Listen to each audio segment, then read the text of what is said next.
Bueno, aquí el carro estaba haciendo un ruido y yo creí que era la water pump y se la cambié. Pero ahora me doy cuenta que el ruido sigue ahí. Y ahora veo que es el alternador. Y si veo ahí se ve como que tiene un color como café. Ese es polvo que sale del alternador, porque ya está malo. Entonces ahora voy a tener que cambiar el alternador. Bueno, aquí veo que le doy vuelta a esto y lo paro aquí y adentro sigue dando vuelta.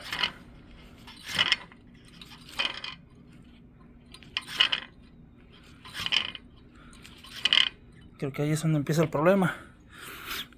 Normalmente antes el taller que trabajaba, le cambiábamos esta partecita nomás por una nueva y ya quedaba, porque esto es lo que está malo.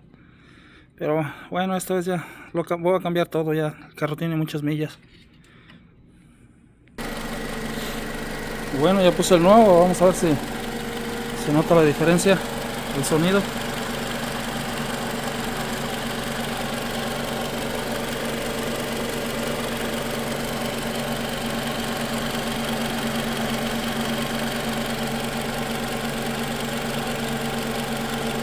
Bueno, vamos a manejarlo a ver cómo funciona.